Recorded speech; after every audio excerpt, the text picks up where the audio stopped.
I think it's good we start with Surah Al-Fatiha. Bismillah ar-Rahman ar-Rahim. Alhamdulillah Rabbil Alameen. Ar-Rahman ar-Rahim. Maliki yawmiddin. إياك نعبد وإياك نستعين اهدنا الصراط المستقيم صراط الذين أنعمت عليهم غير المغضوب عليهم ولا الضالين صدق الله العلي العظيم.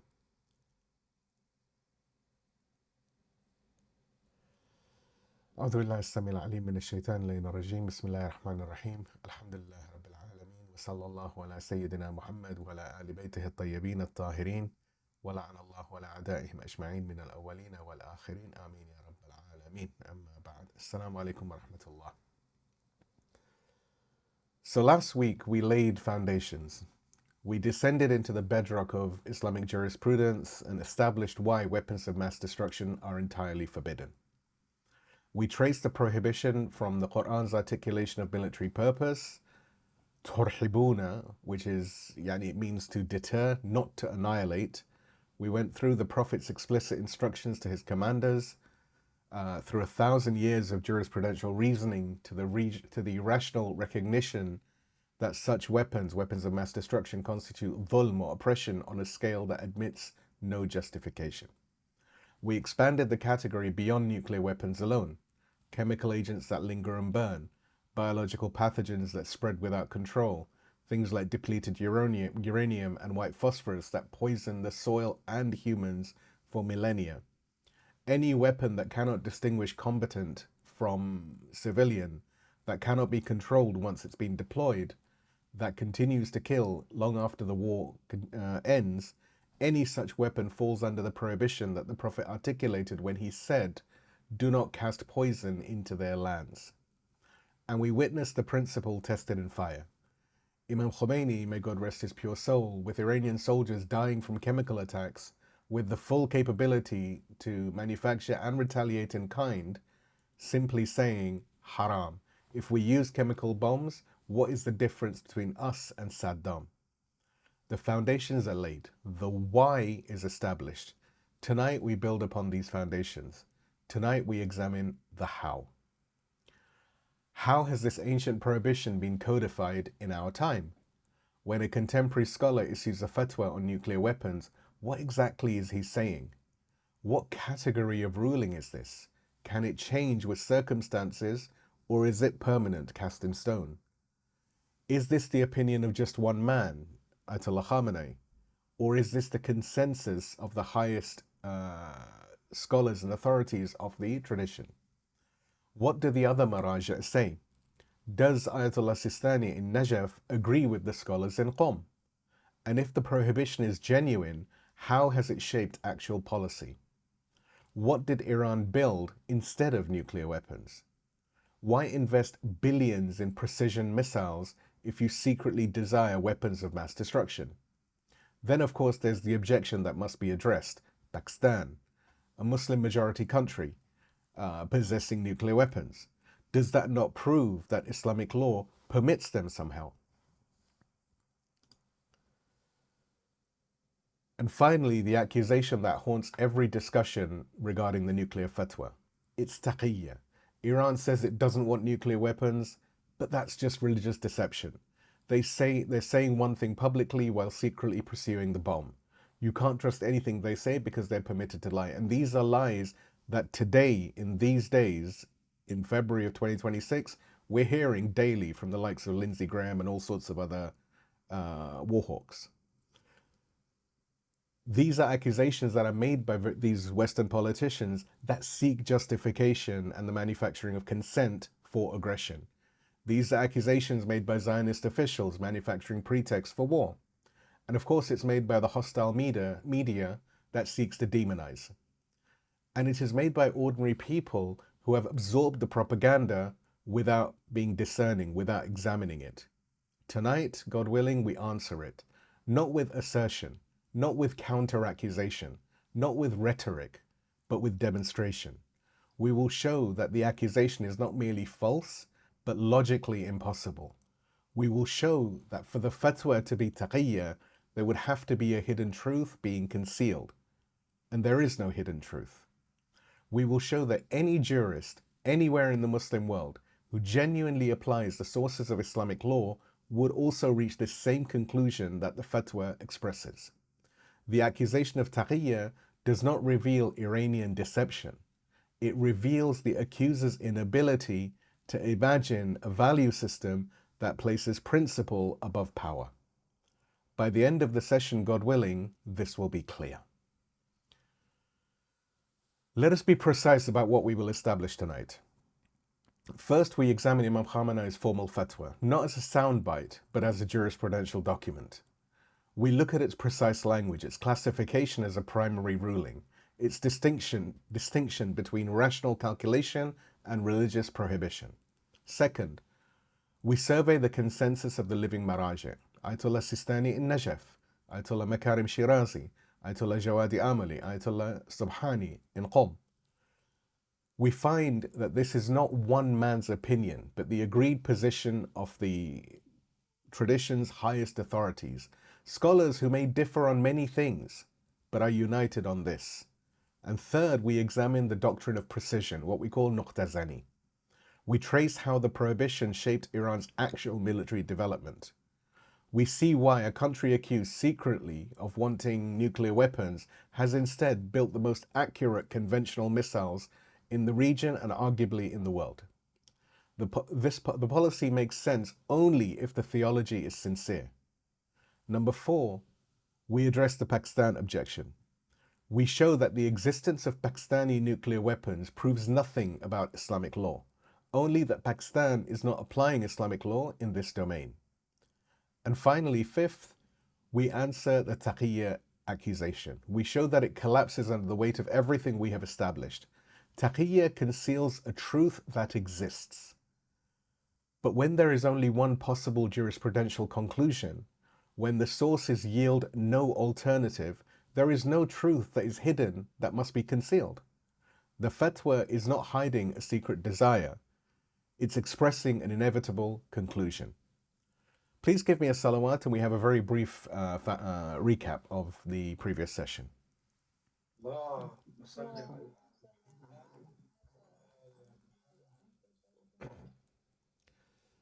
So let's briefly recall what we established last week, for it's the ground upon which tonight's argument stands. So first of all, the nature of conflict.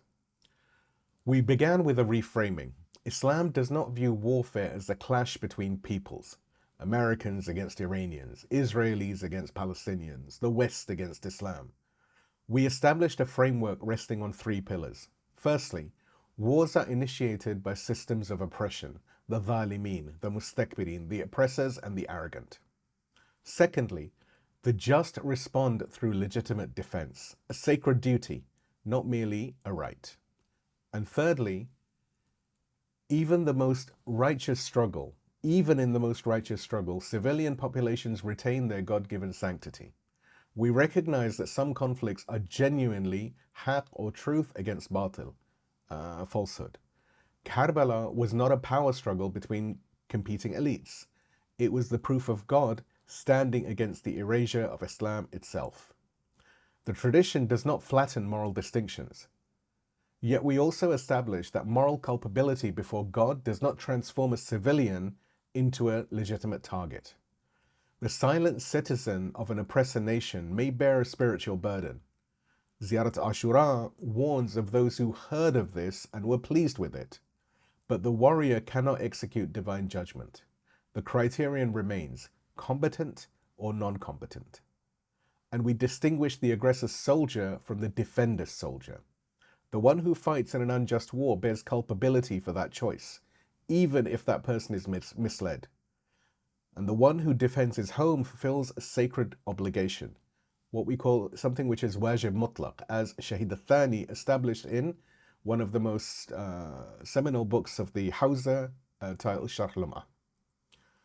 The defender retains a duty of care towards the aggressor's civilian population. You fight the oppressive system, not the nation. You target the military apparatus, not the marketplace. This principle shapes everything that follows. We then turn to Surah Al-Anfal, the chapter of the spoils, and found the purpose of military preparations stated explicitly. In Quran, Surah Al-Anfal, God says, "Prepare against them whatever you are able of power. Turhibuna, the word used is turhibuna, by which you may strike awe, into the enemy of God, into the hearts of the enemy of God and your enemy. The key word over here is turhibuna, to deter, to create in the enemy a psychological state that makes aggression unthinkable. Not taqtuluna, to kill. Not tudammiruna, to destroy or annihilate. The goal of military preparation is to prevent war, not to wage it. To make the enemy abandon his plans before they manifest. To render aggression too costly to attempt. Allama Tabatabai explained, the fear is instrumental, so that he may refrain from the evil and corruption that he intends. And Ayatullah Makarim Shirazi stated it plainly. The ultimate goal is the prevention of war, not the execution of war. A weapon that can only massacre, that cannot deter without annihilating, falls outside this Quranic purpose. We descended to the jurist and found 1,000 years before nuclear weapons even existed, the principle already articulated. Sheikh Tusi taught us, it is permissible to fight with all types of killing except poison, for it is certainly not permissible to cast poison into their lands. And Shahid Awwal in Lum'at al-Dimashqiyya, one of the main and most important books of studies in the Hawza, said very clearly, forbidden to cast poison into their lands. Absolutely forbidden is the more apparent view. Even necessity, that powerful legal tool that permits many otherwise forbidden acts, does not override this prohibition. The scholars rule it absolute. Why? Because poison cannot distinguish, it cannot be controlled, it continues killing after the battle ends, it harms the innocent, it poisons the land itself. We heard the Prophet's own words to his commanders. He said, do not kill a decrepit old man, nor a child, nor a woman. Do not burn the palm trees, nor drown them with water, nor cut down a fruit-bearing tree, nor burn the crops, and do not cast poison into the lands of the polytheists. The limits of legitimate warfare established 14 centuries ago. If you cannot burn one tree, you cannot incinerate a forest. If you cannot poison one well, you cannot irradiate a city. We applied the principle of independent rational judgment and recognized that the prohibition is not mere analogy, but rather it is recognition. The reason poisoning a well is forbidden is because it constitutes dhulm or oppression, indiscriminate harm to the innocent, and destruction of what sustains life. A nuclear weapon is dhulm, directly, manifestly, undeniably. Sound logic and sound reason recognizes this. And via the notion of mulazama, what reason recognizes with certainty as dhulm, the Sharia necessarily forbids. We named the weapons: nuclear, chemical, biological, radiological, incendiary. Different technologies, different delivery mechanisms, but the same essential nature: indiscriminate, uncontrollable, residual. The weapon that cannot stop killing is not a weapon, it is a curse. And Islam does not permit the believer to unleash curses upon the earth. We witnessed Imam Khamenei, may God rest his pure soul, under chemical attack with the capability to retaliate, refusing and saying, no, we are opposed to these things. These are haram. If we also use chemical bombs, then what is the difference between us and Saddam? The principle tested in fire, and it held. These are the foundations: Quran, Hadith, classical jurisprudence, rational necessity, historical precedent. Now we build upon them. Now we examine how these ancient principles have been codified in formal fatawi, confirmed by scholarly consensus, translated into policy, and tested against every objection. And we answer the accusation that seems not to go away until tonight, when we finally lay it to rest. Please give me a salawat and we move on to the main session. And the first point is Imam Khamenei's fatwa, the formal codification.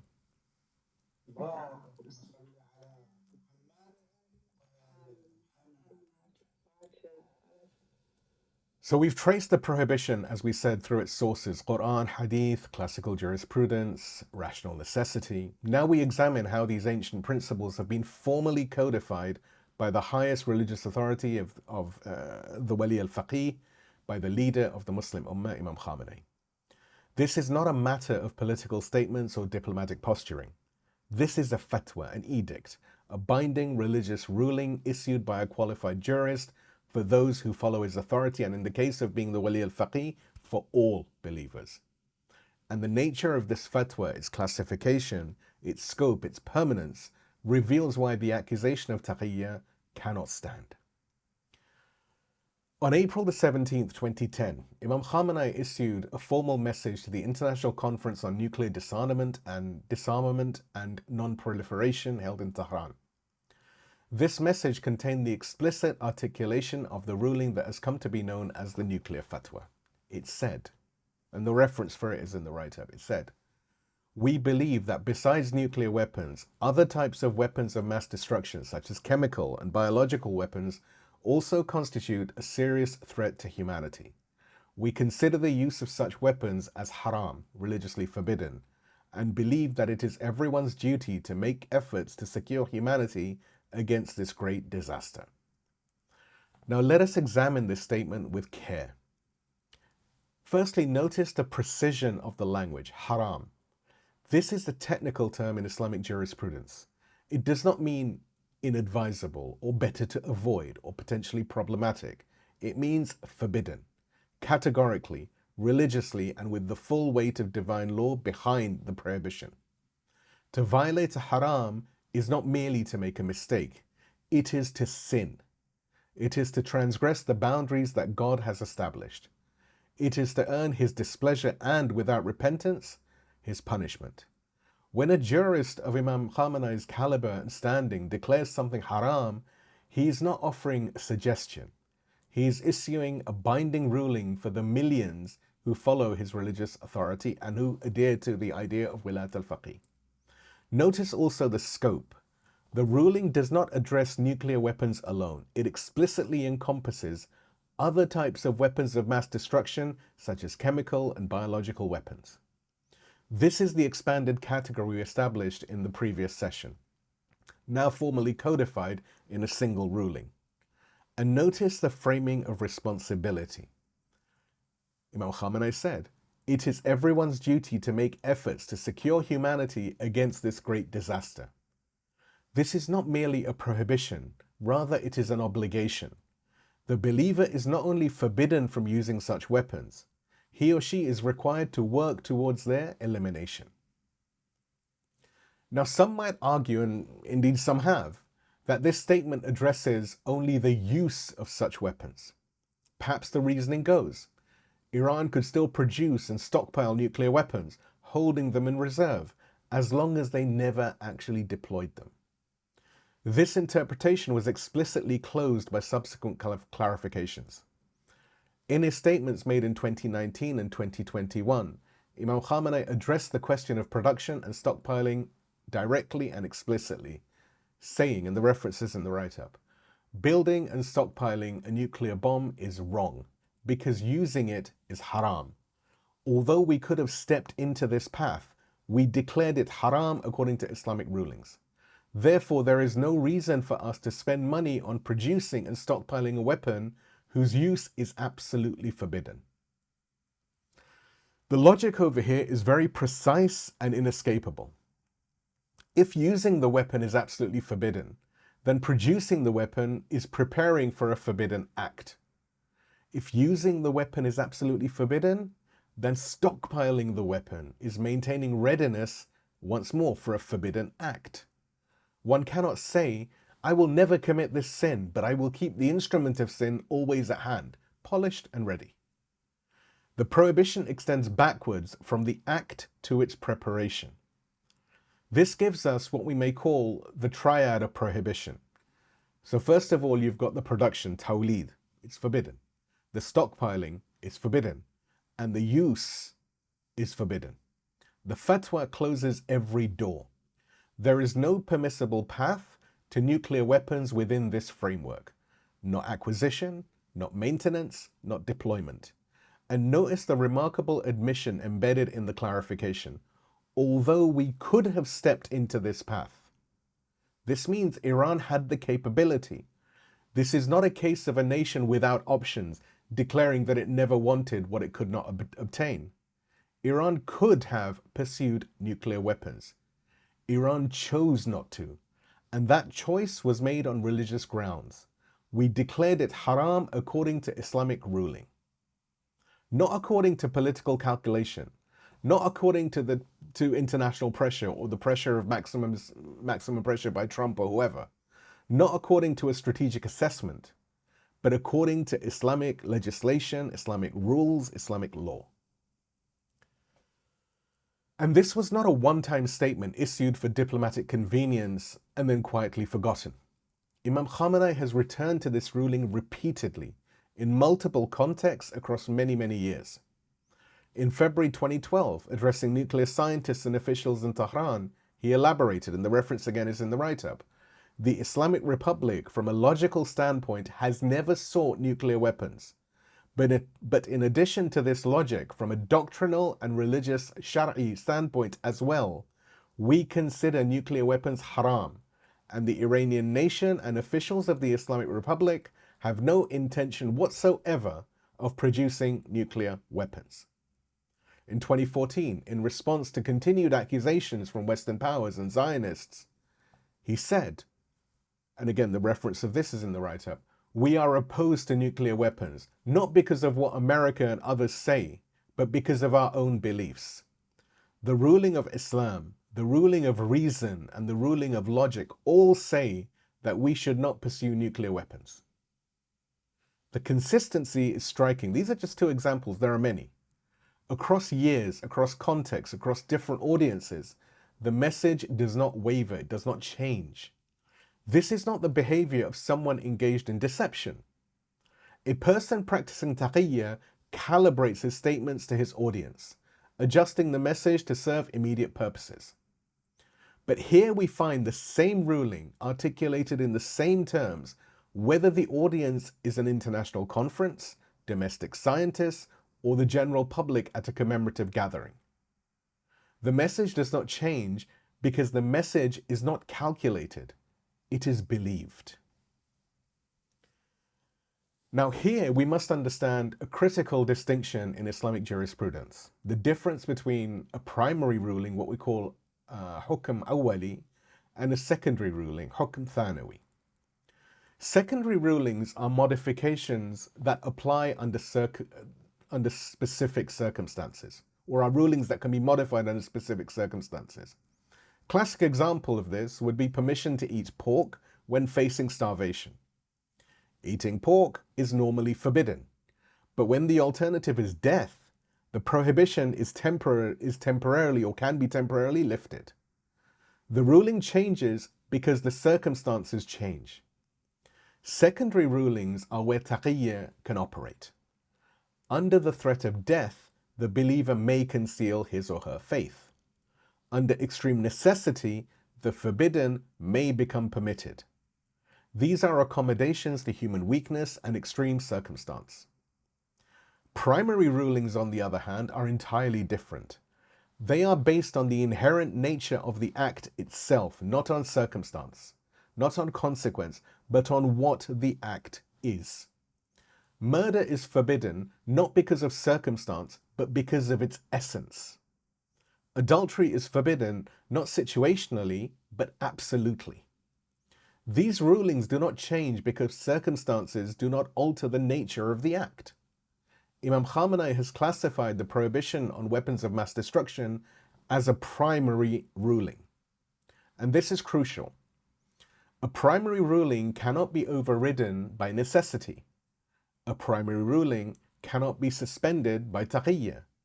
A primary ruling reflects not a calculation about consequences, but a recognition of essential nature. The ruling that nuclear weapons are haram is not nuclear weapons are forbidden because in current circumstances their use would cause more harm than benefit. No, the ruling is nuclear weapons are forbidden because their use constitutes indiscriminate massacre of innocents, which is dhulm. which is intrinsically evil, which no circumstance can make permissible. The circumstances could change. The strategic calculus could shift. The pressure could intensify yet more. The threats could multiply. There could be a physical attack. None of this would affect a primary ruling, because the ruling is not based on circumstance. It is based on essence. And the essence of nuclear weapons, their indiscriminate nature, their uncontrollable effects, their residual harm, this does not change. In his various statements, Imam Khamenei has consistently distinguished between two arguments against nuclear weapons. The first is rational, what we call aqli or mantiqi. Nuclear weapons, he argues, do not actually grant the security that they promise. They create instability. They invite preemptive strikes. They generate arms races. They make the world more dangerous for everyone, including those who possess them. This is a calculation, a pragmatic assessment of cost and benefit. The second is religious, what we call Shirazi. Nuclear weapons are forbidden by Islamic law. Their use would constitute indiscriminate massacre. Their production would thereby prepare for sin. Their possession would be complicity in sin and a potential atrocity. This is a ruling, a binding determination of divine law. And here's the critical point. The religious ruling stands independent of the rational calculation. Even if we were to assume, contrary to the evidence, that nuclear weapons provide security, the religious prohibition would remain. The fatwa clarification states this explicitly. Although we could have stepped into this path, we declared it haram according to Islamic rulings. The decision was not. We calculated that nuclear weapons are not worth the cost. The decision was, we recognize that Islamic law forbids this path, regardless of what it might cost or gain. This distinction is essential for understanding why the fatwa cannot be taqiyyah. If the prohibition were merely rational, merely a calculation that currently in these circumstances the cost outweighs the benefits, then it could change when circumstances change. And one might suspect that public statements conceal a private willingness to recalculate if the situation shifts. But the prohibition is not merely rational, it is religious. It is based on the intrinsic nature of the act, not on shifting calculations of consequence and geopolitics. Even if the rational calculation changed, even if somehow nuclear weapons could provide security, without the instability that they normally generate, the religious prohibition would remain. It would be entirely immutable, because the religious prohibition is not about consequences, it is about the essence. And the essence of indiscriminate massacre does not change with circumstances. It's also worth noting that this fatwa did not remain an internal Iranian matter. In 2010, the 2010 message that I quoted earlier, was officially circulated as a document of the United Nations General Assembly and Security Council, bearing the reference number A/64/752-S/2010/203. This means the fatwa is not merely a domestic religious ruling. It is an internationally documented statement recorded in the archives of the United Nations, available for any nation, any researcher, any skeptic to go away and examine. The Islamic Republic did not whisper this ruling in private. It declared it openly to the world. It submitted it to the formal record of international institutions. This is not the behavior of a state engaged in deception. This is the behavior of a state that believes what it is saying and wants the world to know it. So now let us step back and consider what we have established. This is not a political statement dressed in religious language. This is not a diplomatic gesture aimed at easing international pressure. This is not a temporary position adopted for strategic advantage. This is a fatwa, an edict, a binding religious ruling, issued by the highest religious authority, classifying the prohibition as a primary ruling based on the inherent nature of the act, standing independent of circumstantial calculation, covering the full triad of production, stockpiling, and use, extending to all weapons of mass destruction documented in the archives of the United Nations. A person who violates this ruling does not merely make a political miscalculation. Such a person commits a sin. Such a person earns divine displeasure, and they betray the principles of the faith that they claim to serve. And the ruling cannot be reversed by changing circumstances. It cannot be superseded by necessity, cannot be overridden by strategic calculations, because it is not based on calculations. It is based on recognition. Recognition that certain acts are intrinsically evil, that certain weapons are inherently impermissible, that some lines cannot be crossed, regardless of what might be gained by crossing them. This is the formal codification. This is the fatwa.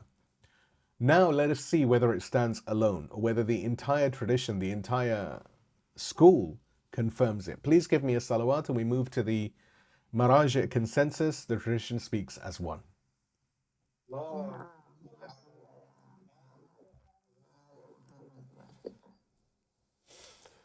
So we've examined Imam Khamenei's fatwa in detail, but a question remains.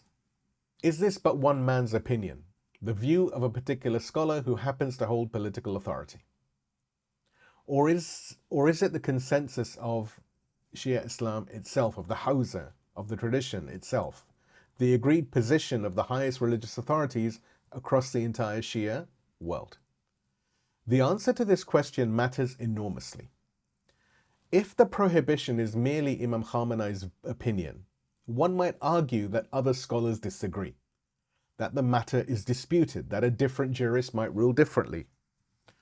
But if the major marajib, scholars of the highest rank, based in different cities, representing different methodological approaches, holding different political relationships with, for example, the Islamic Republic, all agree on this ruling, then we are witnessing something far more significant. We are witnessing what we call ijma', consensus. And consensus in Islamic jurisprudence carries weight that individual opinions cannot claim. In Shia jurisprudence, the ruling of a qualified mujtahid is binding on those who follow his authority, or make his taqlid, as we say. Different scholars may reach different conclusions on matters where the sources admit multiple interpretations. But when all the major scholars agree, when the tradition speaks with one voice, this indicates something beyond individual reasoning. It suggests that the conclusion is not merely plausible, but compelled by the sources. It suggests that any qualified jurist examining the evidence honestly would reach the same result. This is particularly significant when the scholars in question differ on other matters.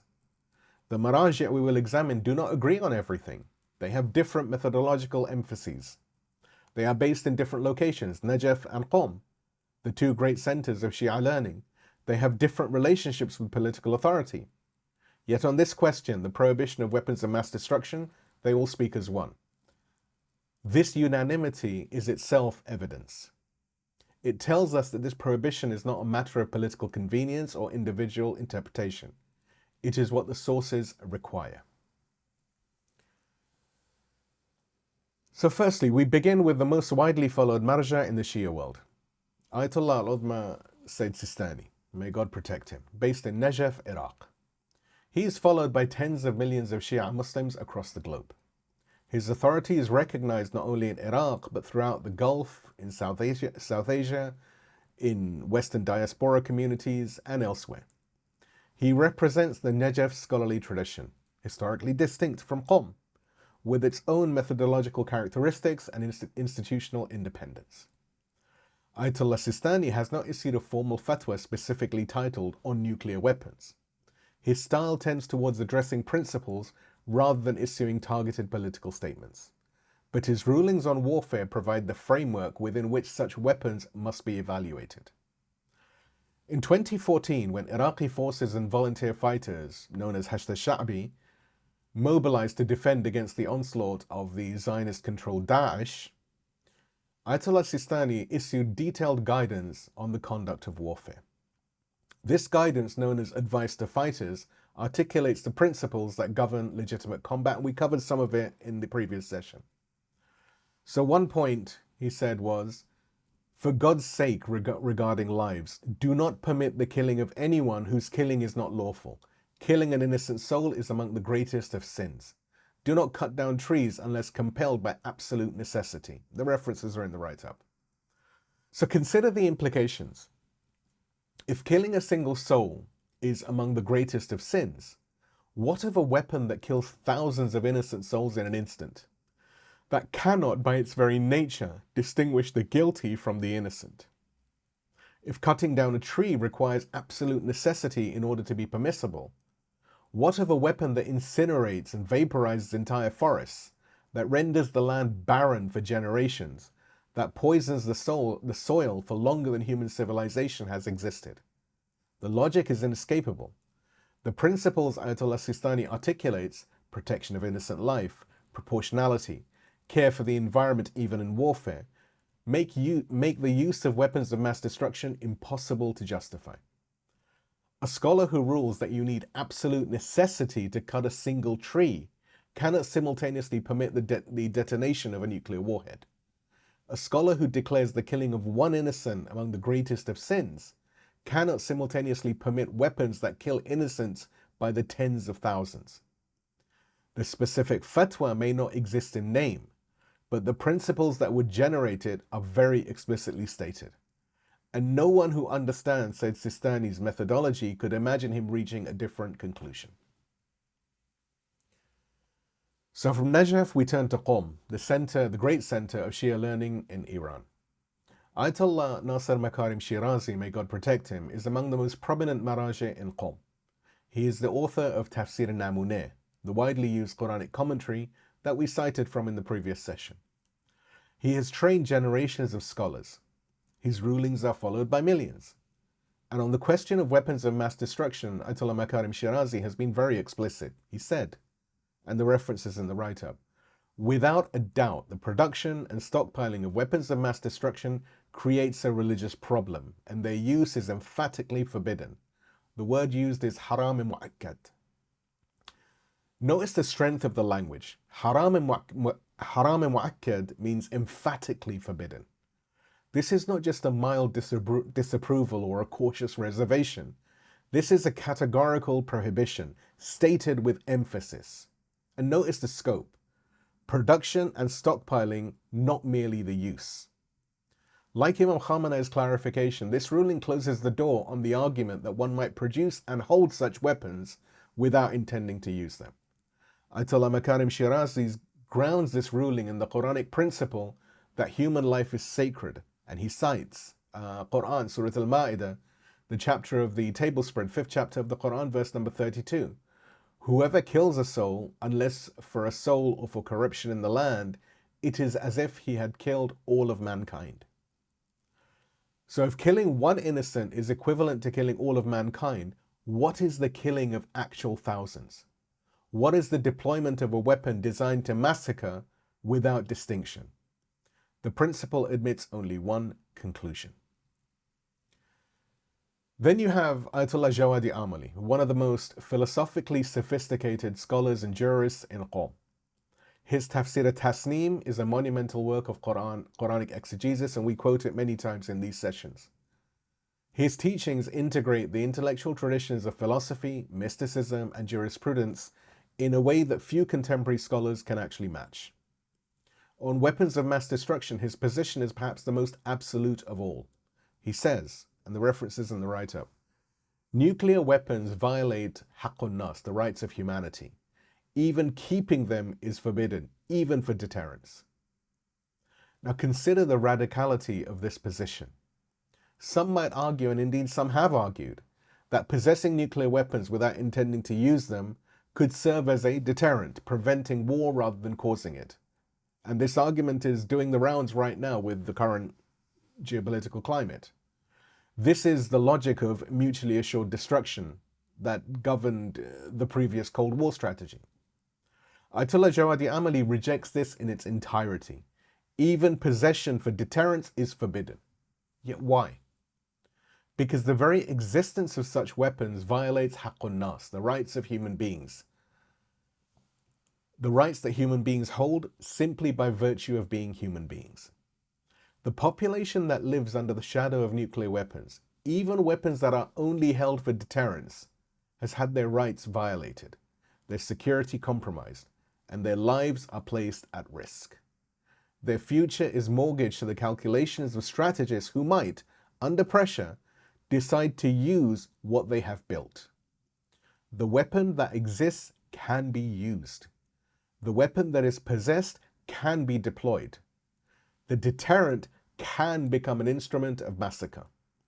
And therefore, even possession, even stockpiling, even the maintenance of unused arsenals is entirely forbidden.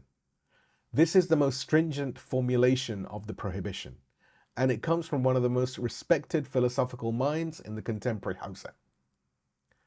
And then you have Ayatollah Ja'far Subhani, a specialist in usul al-fiqh, the principles of jurisprudence. His expertise lies precisely in the methodology by which rulings are derived from its sources.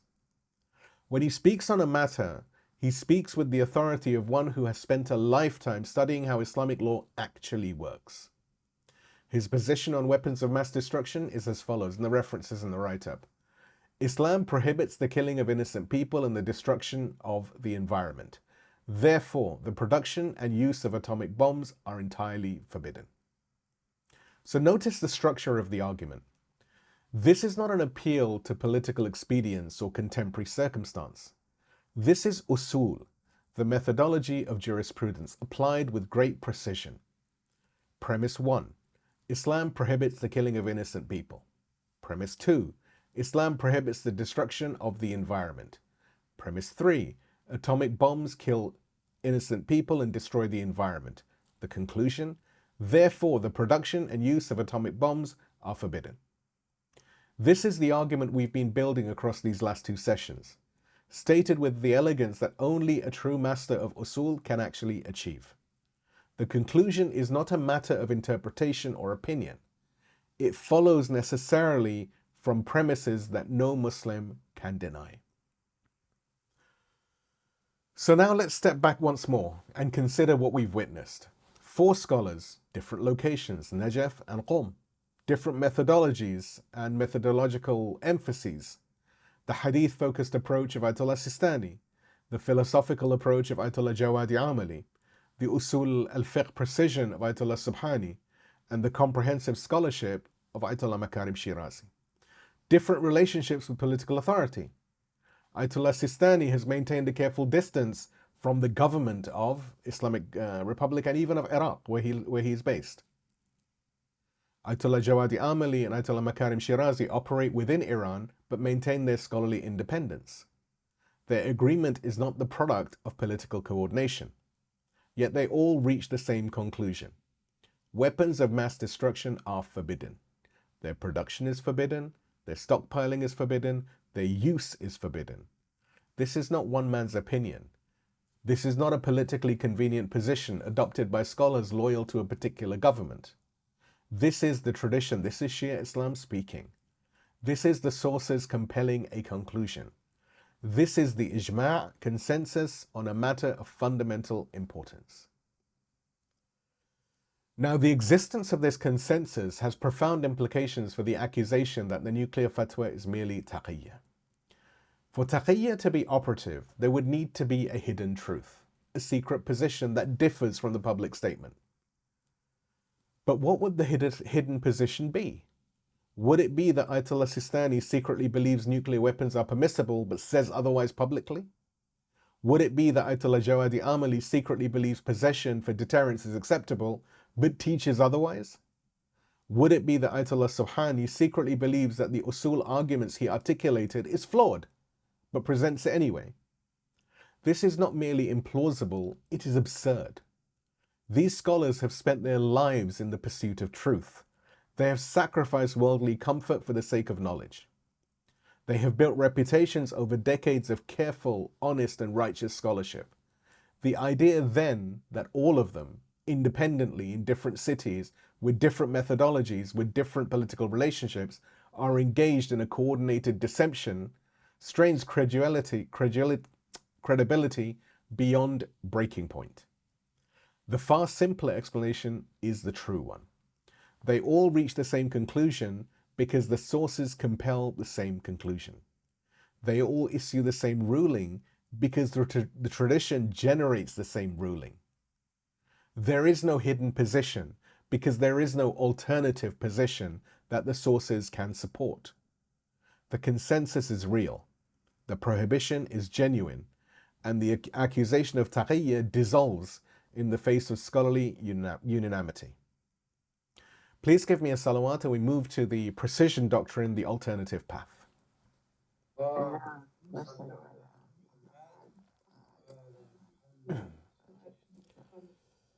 So we've established the prohibition from Quran and Hadith through classical jurisprudence to contemporary fatawi and scholarly consensus. But a prohibition, however well grounded, remains theoretical until it shapes into actual behavior.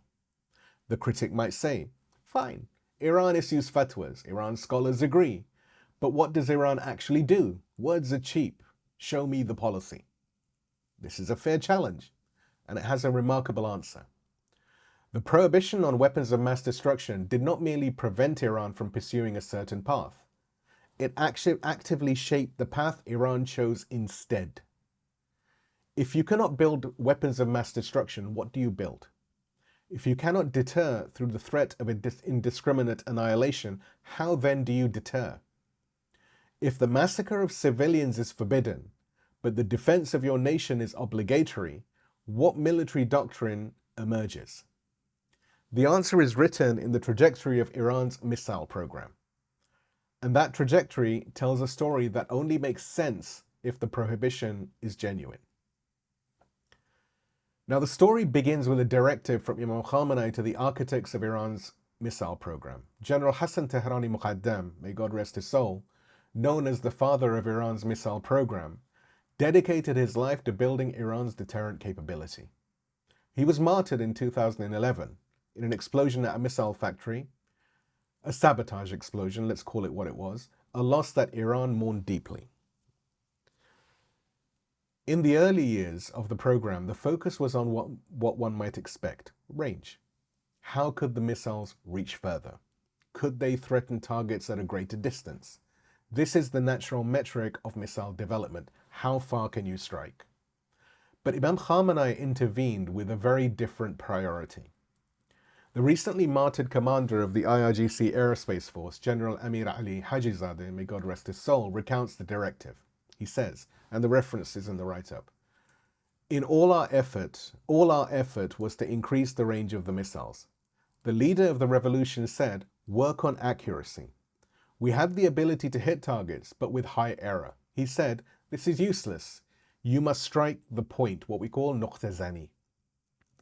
Now consider the implications of this directive. A missile with very long range, but poor accuracy can hit a city. It can land somewhere within a metropolitan area and cause destruction. But it cannot hit a specific building, cannot strike a military headquarters while sparing the hospital next door. It cannot target the enemy's command center while leaving the residential neighborhood untouched. Such a missile is in effect a weapon of indiscriminate harm. It will kill whoever happens to be near its point of impact, soldier or civilian, combatant or child. And that is precisely why Imam Khamenei called it useless.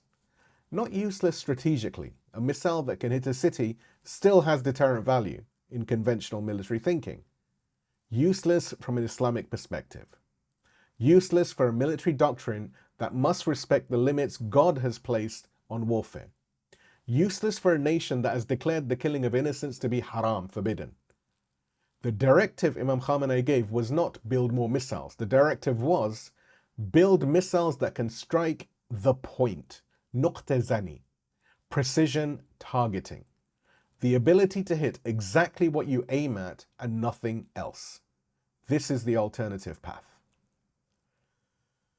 So why does precision matter so much from an Islamic perspective?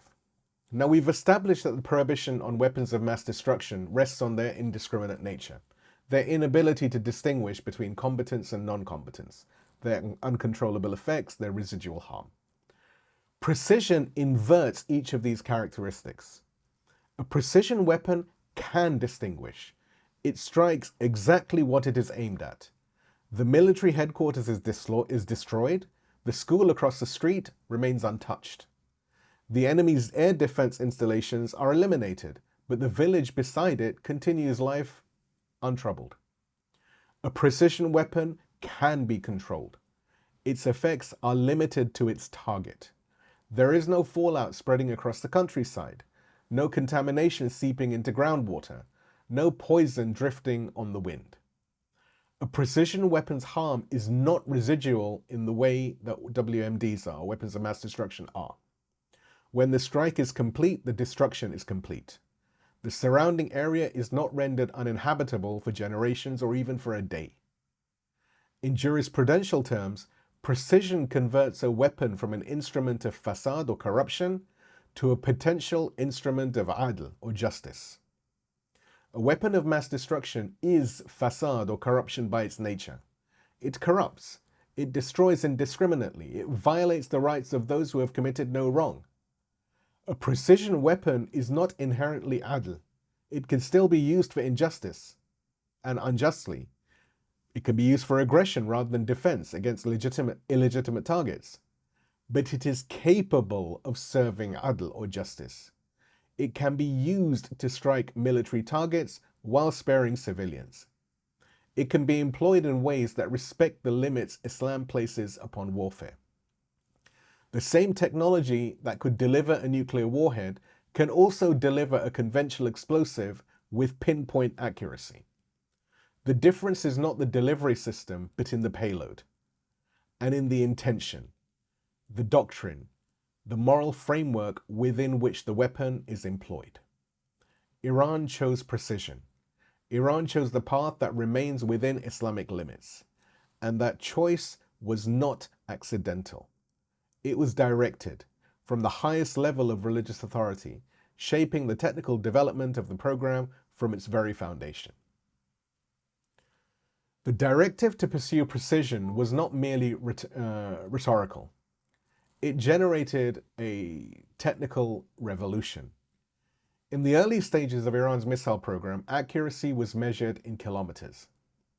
For example, the Shahab-3 missile, developed in the 1990s and early 2000s, had a circular error probable, CEP, which is a measure of the accuracy, of approximately 1,000 to 2,000 meters, so 1 to 2 kilometers. This means that half the missiles fired would land within 1 to 2 kilometers of their intended target. For striking a city, arguably this is sufficient. For striking a specific building, it is useless, exactly as Imam Khamenei said. Therefore, the program evolved. The Fatah 110, introduced in the 2000s, brought the CEP down to approximately 100 meters, a significant improvement, but still insufficient for true precision. A 100-meter error still risks striking the wrong building, still endangers the civilians who might be just beyond the intended target. And so development continued. The current generation of Iranian missiles represents a true transformation.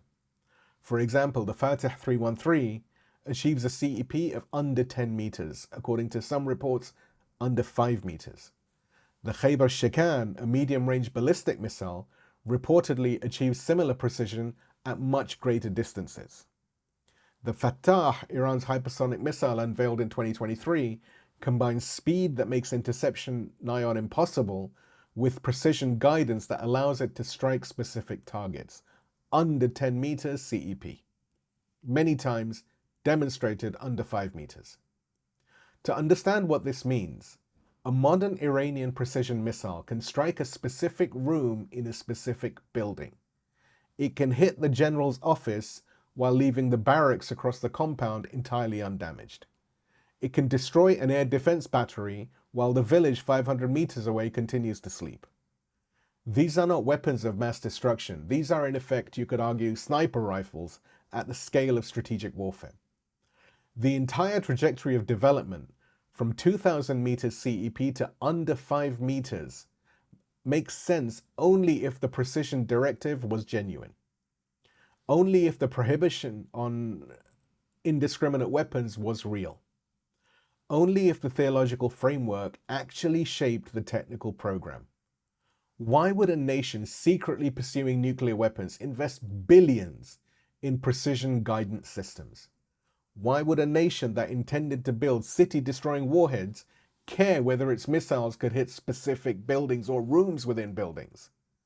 The investment in precision is evidence of sincerity. It is the prohibition made manifest in engineering. The doctrine that emerged from this development has been articulated by Iran's military officials in explicit contrast to the doctrine of mass destruction. Imam Khamenei himself has said, and the references in the write-up, we possess weapons more precise than nuclear weapons and more effective. Weapons that target only the enemy, not the innocent. This is not merely a claim of capability, it is an articulation of doctrine. The purpose of military power is deterrence. As we said, turhibunaha, as the Quran had stated, the enemy must know that aggression will be met with response, that attack will be answered, that the costs of war will be unacceptable. But deterrence does not require the threat of indiscriminate massacre. Deterrence can be achieved, perhaps far more effectively and efficiently, through demonstrated precision. The enemy general in his bunker is not personally deterred by the threat of nuclear war. He has his shelter, he will probably survive. His family will probably be evacuated. The masses who die in a nuclear exchange are abstractions to him. Statistics, not people, collateral damage, as they say. But the same general is very, very personally deterred by a missile that can strike his specific bunker and his chair. By a weapon that can target the command center where he sits. By a capability that says, we know where you are and we can reach you. You specifically, not your population. Precision creates personal deterrence. It holds decision makers accountable as individuals, not just as representatives of nations whose populations can be massacred. And it does so while remaining within Islamic limits. No innocent civilians incinerated, no children vaporized, no grandmothers burnt in their homes, only the military targets, only the infrastructure of aggression, only those who plan and execute attacks against the oppressed, against the Islamic Republic. This is mass precision, the alternative to mass destruction. And it is arguably more effective while being immeasurably more moral. So now let's look at a case study, Operation Martyr Soleimani. This is because theory must be tested in practice. Doctrine must be demonstrated in action. On the 3rd of January 2020, the United States regime, along with its Zionist masters, assassinated General Qasem Soleimani, may God rest his soul, commander of the IRGC Quds Force, an architect of the Axis of Resistance, and one of the most significant military figures who fought against Daesh in the defeat of Daesh and in the region. They assassinated him in a drone strike at Baghdad International Airport. The assassination was an act of war. It demanded a response, but what kind of response? The Islamic Republic possessed the capability to cause mass casualties. It could have struck populated areas. It could have targeted soft targets, embassies, commercial facilities, civilian infrastructure. It could have unleashed attacks designed to maximize death, yet it did not.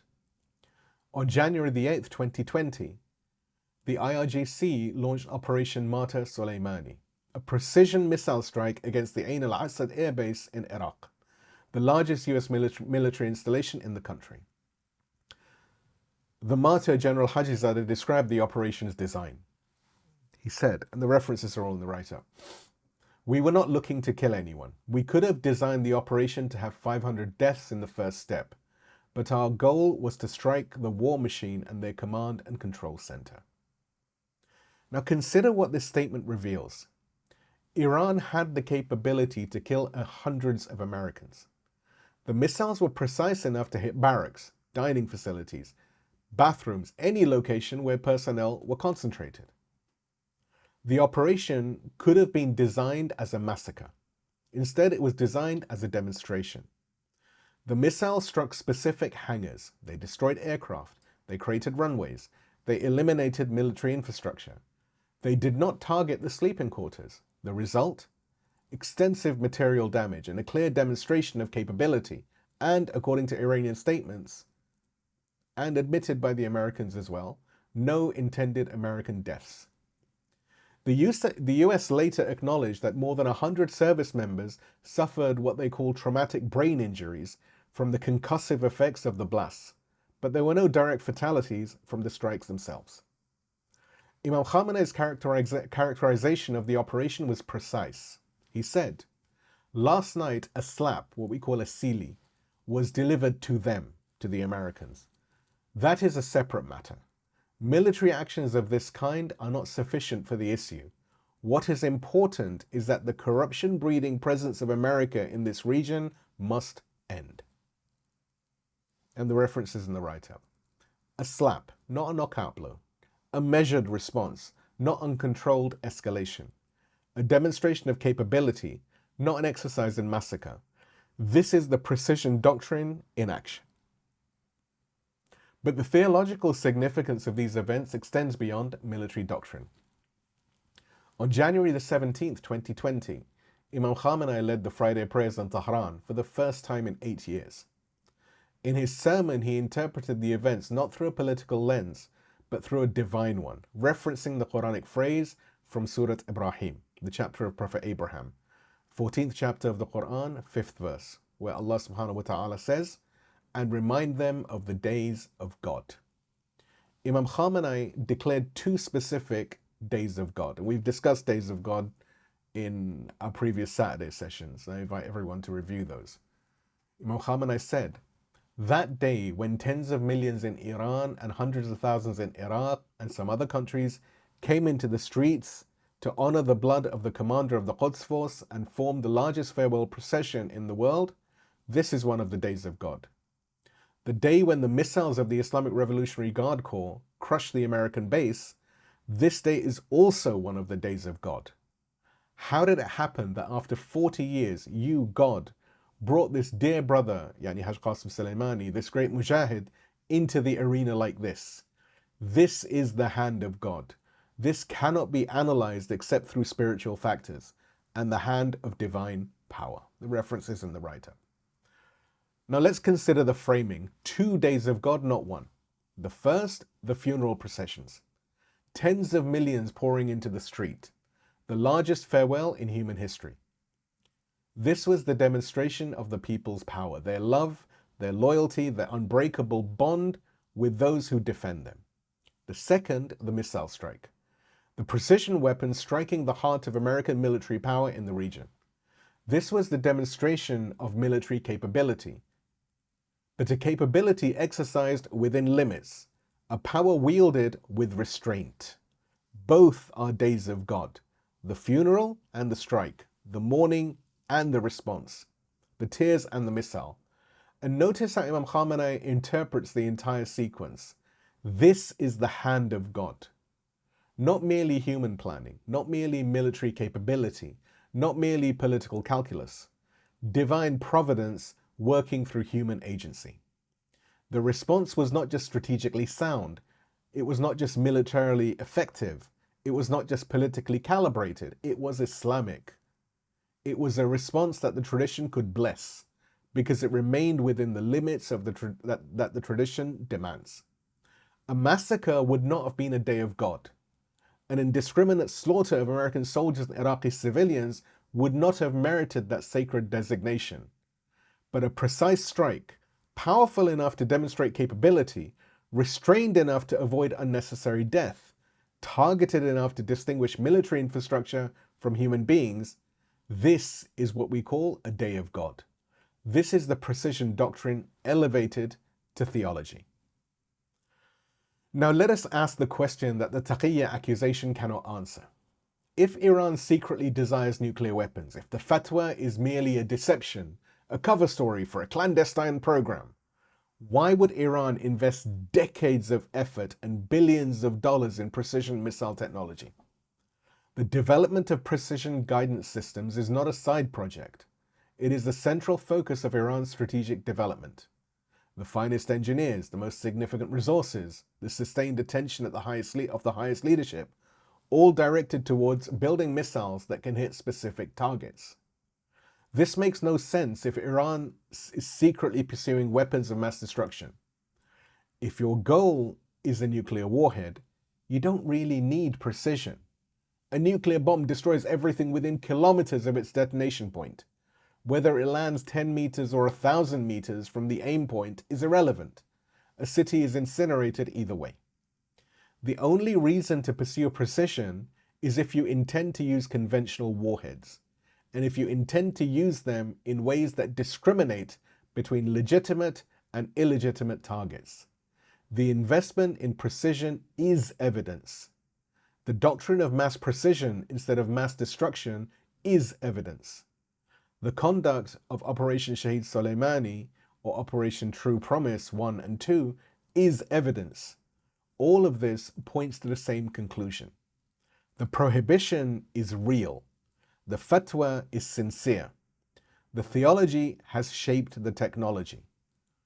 And Iran has built exactly the military capability that an Islamic government bound by Islamic limits should build. Powerful enough to deter aggression, precise enough to respond without massacre, and effective enough to defend without becoming the evil that it opposes. Please give me a salawat, and we now look at the Pakistan objection, anticipated and answered.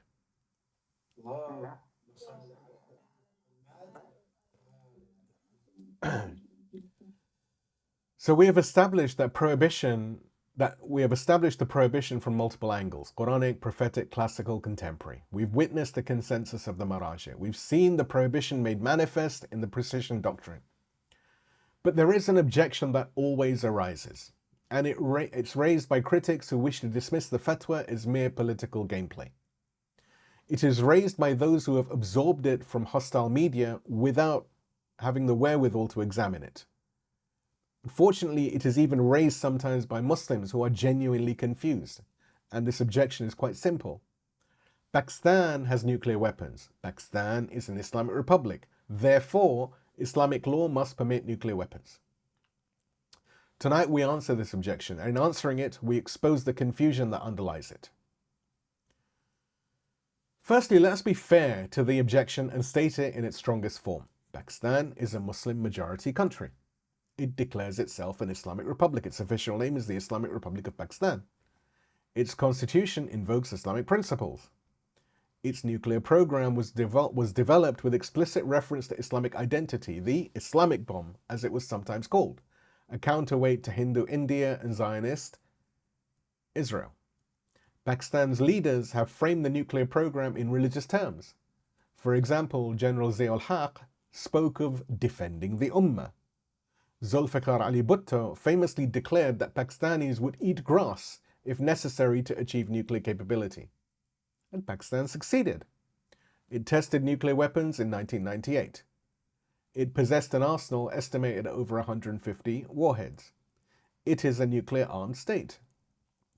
If Islamic law truly prohibited nuclear weapons, the objection runs, how could a Muslim nation have pursued them? How could Islamic scholars in Pakistan have remained silent? Does not Pakistan's possession prove that the prohibition is, at most, one interpretation amongst many, and perhaps not even a mainstream one? This objection deserves a serious answer.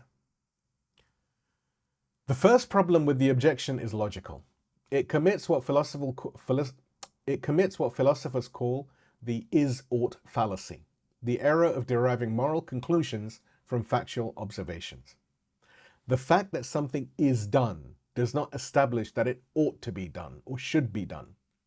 The fact that a Muslim majority nation does something does not prove that Islamic law permits that thing. Consider parallel examples. Many Muslim majority nations permit the sale of alcohol. Does this prove that Islamic law therefore permits alcohol? Of course not. It proves only that those nations are not fully implementing Islamic law in their domain. in that domain rather.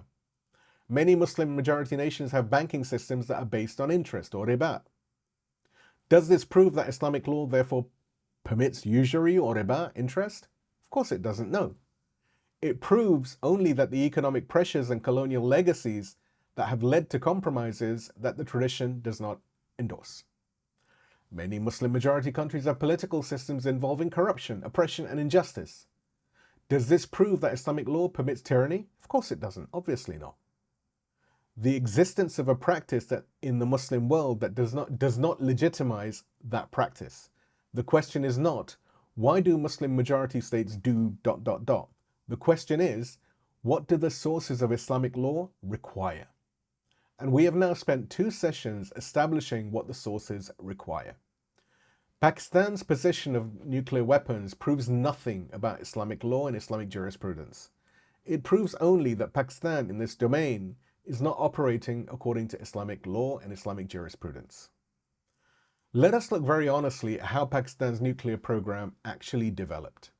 Was it the product of scholarly deliberation? Did the Maraji and Muftis of Pakistan convene to examine the sources and issue a collective ruling that nuclear weapons were permissible? They did not. Pakistan's nuclear program was driven by geopolitical calculus, not theological reasoning. The impetus was, of course, India. When India tested a nuclear device in 1974, Pakistan's leadership determined that national survival required a matching capability. The trauma of 1971, that is the loss of East Pakistan, the humiliation of military defeat, haunted the strategic establishment. Never again, they resolved, would Pakistan be so vulnerable. This is understandable from a position of statecraft. A nation that has been dismembered by its neighbor has reason to seek deterrence. But statecraft is not theology. The decision to pursue nuclear weapons made by generals and politicians, by Bhutto, by Zia, by the military establishment, it was a strategic decision wrapped in religious rhetoric, not a religious decision derived from strategic necessity. General Zia-ul-Haq was skilled at using Islamic language for political purposes. His Islamization program served to legitimate military rule and mobilize popular support. The framing of the nuclear program as the Islamic bomb served similar purposes. It rallied domestic support and positioned Pakistan as the defender of the global Islamic community. But rhetoric is not ruling. The fact that a military dictator called something Islamic does not make it so. And it's worth asking, what did the actual religious scholars of Pakistan say about the nuclear program? The honest answer? Very little. The program was developed in secrecy under military control without public scholarly consultation. By the time the tests occurred in 1998, the weapons existed as a fait accompli. Scholars were not asked to rule on their permissibility before the fact. They were presented with an accomplished reality after the fact. Some scholars offered post hoc justification. Some remained silent. Some voiced private reservations that never entered the public dialogue. But there was no equivalent of the process we have traced in the Shia world. No systematic examination of sources, no formal fatwas from the highest authorities, no scholarly consensus built through deliberation. The absence of prohibition is not the same as the presence of permission. Pakistan's scholars did not rule that nuclear weapons are halal. They simply did not rule. And in the absence of ruling, the state did what states do. It pursued power by whatever means seemed effective. But let us broaden the question. What do Sunni scholars, not just in Pakistan but across the Muslim world, actually say about weapons of mass destruction? And here we find something significant. The Mufti of Egypt, General Ali Jama', issued a ruling on weapons of mass destruction that parallels the Shia position. He said, and the reference for it is in the write-up, "It is not religiously permissible to use weapons of mass destruction because they destroy crops and lineage." Now notice the reasoning. They destroy crops and lineage. This is precisely the logic we traced in the previous session, session 57. The prophetic prohibition on burning trees, destroying crops, harming the environment. The Grand Mufti applies this logic to its obvious conclusion. Weapons that destroy on a massive scale, that render land uninhabitable, that harm generations yet unborn, are forbidden. Dar al-Iftita al-Misriya, the official institution for Islamic rulings in Egypt, one of the most authoritative Sunni bodies in the world, has issued a formal guidance against weapons of mass destruction, citing the prohibition on killing non-combatants as the foundational principle. These are not Shia scholars. These are not allies of Iran. These are mainstream Sunni authorities based in Cairo, representing the oldest continuous tradition of Islamic scholarship in the world. And they reached the same conclusion.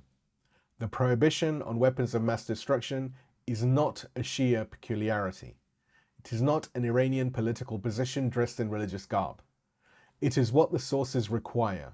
The honest scholars, Sunni or Shia, examining these sources, reach the same conclusion. Now, some have attempted to justify Pakistan's weapon through the principle of maslaha, what we call public interest or general welfare, and the argument runs like this. Maslaha permits actions that serve the greater good of the Muslim community, even if those actions are not explicitly endorsed by the text. Nuclear weapons serve the maslaha of the ummah by providing deterrence against enemies who possess such weapons. Therefore, maslaha permits their acquisition. Now, this argument fails on multiple levels. Firstly, maslaha itself is a contested principle even within Sunni jurisprudence. It is not a blank check that permits anything a ruler deems beneficial. It operates within limits, and one of those limits is that maslaha cannot override explicit prohibitions. You cannot invoke public interest to permit alcohol if alcohol is explicitly forbidden. You cannot invoke public interest to permit usury if usury is explicitly forbidden. And you cannot invoke public interest to permit indiscriminate massacre if indiscriminate massacre is explicitly forbidden. The prophetic command, do not cast poison into their lands, is not a suggestion to be weighed against competing interests. And in fact, that quote, that hadith, if you go to the previous session, you'll see it's unanimous across both the Sunni and the Shia tradition. The Prophet's command is a prohibition. Maslaha does not override prohibitions. It operates in the space where the texts are silent. Number two, second, the maslaha argument proves too much. If public interest can justify nuclear weapons, then what can it not justify? Could it justify biological weapons? After all, a devastating plague unleashed on the enemy might serve public interest by ending a war quickly. Could it justify targeting civilians directly? After all, again, breaking the enemy's will through terrorism might serve public interest by avoiding prolonged conflict. Could it justify torture, assassination, any atrocity that might plausibly contribute to victory? The logic of unrestricted maslaha leads to the abandonment of all moral limits, and it becomes a justification for whatever the powerful wish to do. This is not Islamic jurisprudence. This is the negation of Islamic jurisprudence, the replacement of divine limits with human calculations. Third, even on its own terms, the maslaha argument for nuclear weapons is questionable. Do nuclear weapons actually serve the welfare of the Muslim ummah? Or do they invite preemptive strikes, trigger arms races, divert resources from development, create risks of catastrophic accidents, and place Muslim populations under the shadow of sanctions, annihilation, and worse? Pakistan's nuclear weapons have not brought peace to the subcontinent. They have not resolved, for example, the Kashmir dispute, and they have not prevented Indian aggression. They have created a permanent state of tension, a constant risk of escalation, and a sword hanging over the heads of hundreds of millions of people. The maslaha is far from clear, even before we consider the moral dimensions. Let us state the conclusion plainly. Pakistan's possession of nuclear weapons proves nothing about Islamic law. It proves that a Muslim majority nation under military leadership, pursuing geopolitical objectives, framed its actions in religious language without subjecting them to rigorous religious scrutiny. It proves that statecraft can wear the mask of theology without being theology. It proves that the absence of scholarly prohibition in conditions of secrecy and military control does not constitute scholarly permission. The question is not what Pakistan did. The question is what the sources require. And the sources, Quran, Hadith, classical jurisprudence, contemporary fatwa, Shia and Sunni scholarly consensus, they require prohibition. Pakistan is not evidence against this prohibition. Pakistan is evidence that Muslim majority countries, like all countries, sometimes act in a way that contradicts the principles they themselves claim to uphold. This is not a judgment on the people of Pakistan, who are as much victims of their government's decisions as anyone else. It is not judgment on Pakistani scholars, many of whom have harbored reservations that they could not safely express.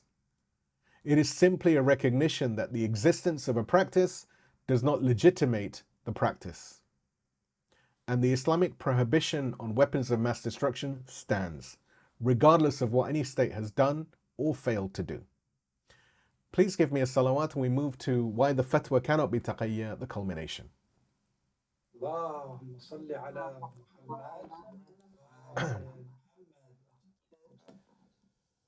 So we have arrived at the heart of the matter. We have traced the prohibition from its Quranic roots to its contemporary codification. We have heard the Prophet's instructions and the classical jurist rulings. We have witnessed the consensus of the Maraji across Qom and Najaf. We have seen the prohibition made manifest in the precision doctrine. We have dissolved the Pakistani objection. Now we face the accusation directly, the accusation that has been hurled at and is continuing to be hurled at the Islamic Republic for decades. The accusation that poisons every diplomatic negotiation. The accusation that is used to manufacture consent, justify sanctions, threats, and the constant drumbeat to war that is getting even louder in these days. The accusation is what? The nuclear fatwa is taqiyyah. Iran says it doesn't want nuclear weapons, but that's just religious deception. They are permitted to lie, so nothing they say can be trusted. The fatwa is a smokescreen concealing a secret weapons program.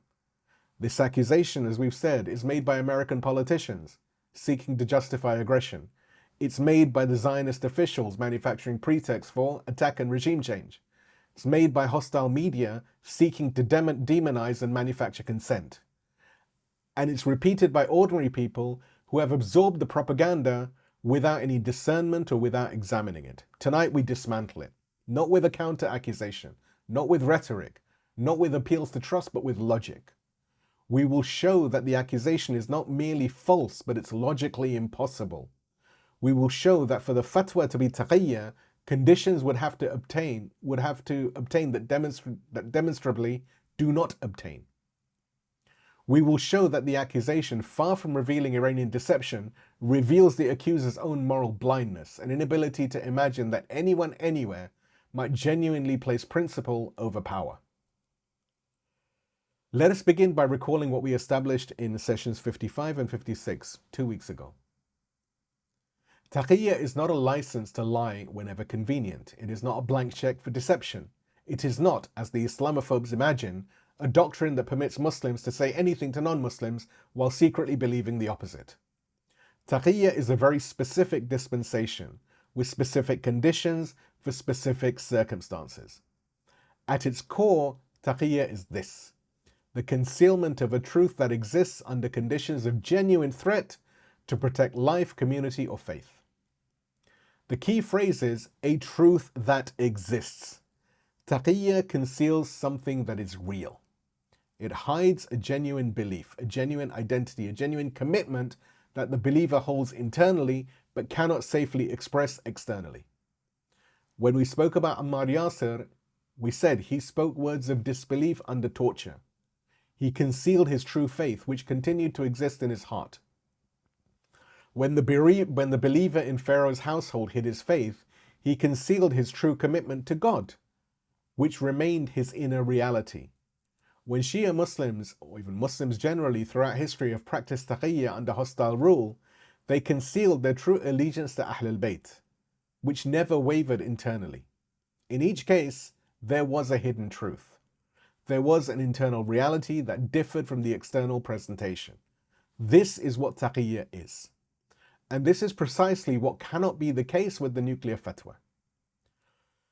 For the nuclear fatwa to be taqiyyah, there would have to be a hidden truth being concealed. What would that hidden truth be? it would have to be something like this.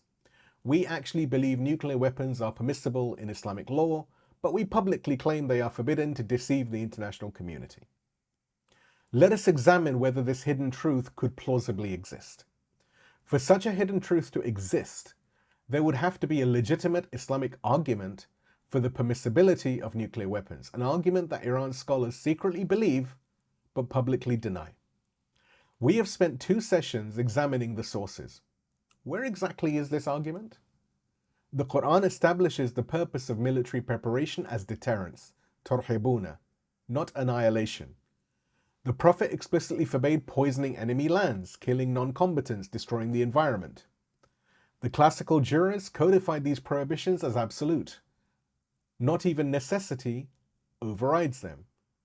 Rational necessity, what we call al-mustaqillat al-aqliyyah, recognizes that indiscriminate massacre of innocents is dhulm, intrinsic injustice that no circumstance can make permissible.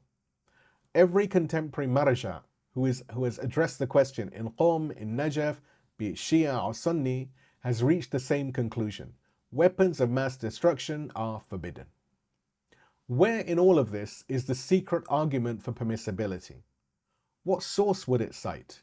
What principle would it invoke? What reasoning would it employ? The accusation assumes that such an argument exists, that Iran's scholars secretly believe it but publicly deny it. But we have examined the sources. The argument does not exist.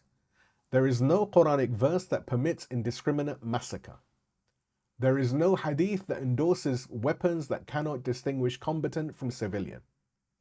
There is no classical jurist who ruled that poisoning lands is acceptable. There is no contemporary marja who has issued a secret fatwa permitting nuclear weapons. The hidden truth that Taqiyyah would conceal simply does not exist. And you cannot conceal something that does not exist. Now, recall the distinction that we established earlier in this session, the difference between primary rulings, Hukm Awwali, and secondary rulings, Hukm Thanawi. Secondary rulings are circumstantial. They change when conditions change. Eating pork is forbidden unless you are starving or going to die of starvation. Praying standing is required unless you're incapable of standing. Fasting is obligatory unless illness makes it harmful. Taqiyyah operates in the realm of secondary rulings. Under extreme threat, the obligation to publicly profess faith may be temporarily suspended. The believer may conceal what he would normally express because the circumstances make said expression dangerous. Primary rulings are different. They are based on the intrinsic nature of acts, not on circumstantial calculations. As we've said, murder is forbidden because killing an innocent human being is intrinsically wrong, not because of any calculation or consequence. This does not change when the circumstances change. There is no circumstance in which murdering an innocent becomes permissible. The prohibition of weapons of mass destruction is a primary ruling. It is based on the intrinsic nature of such weapons, their indiscriminate character, their uncontrollable effects, and their residual harm. These characteristics are not circumstantial. They are essential. A nuclear weapon is not indiscriminate in some circumstances and discriminate in others. It is indiscriminate by its very nature, and therefore the prohibition is not circumstantial. It does not change when the pressure increases or the threat intensifies. It is permanent, it is immutable, because it is based on essence. Taqiyyah does not apply to primary rulings. You cannot conceal a primary ruling because primary rulings are not about what you express, they are about what is. The intrinsic evil of indiscriminate massacre does not become less evil because you hide your recognition of it. The fatwa is not a tactical statement that could be adjusted if circumstances change, as some people in the media would have you believe. It is a recognition of moral reality, and moral reality does not shift with circumstance. Consider how the prohibition has been expressed over time. Imam Khamenei forbade chemical weapons in the 1980s, during a war of national survival. when Iran was being gassed by Saddam Hussein using chemical weapons from Europe and from America, when the international community was silent and in fact was complicit in the crimes of Saddam. At that moment, there was no international pressure on Iran to refrain from chemical weapons. The world was not demanding Iranian restraint. The United Nations was not threatening sanctions if Iran retaliated in kind. If anything, the strategic logic pointed towards retaliation. Deterrent theory would suggest that matching the enemy's capabilities would prevent further attacks. And yet Imam Khamenei said, Haram. It's forbidden. If we produce chemical weapons, what then is the difference between us and Saddam? This was not Taqiyyah. There was nothing to be gained by the deception. No international audience was demanding this statement. No sanctions would be lifted by making it. No diplomatic advantage would be secured. The statement was made because it was believed. Fast forward to 2010.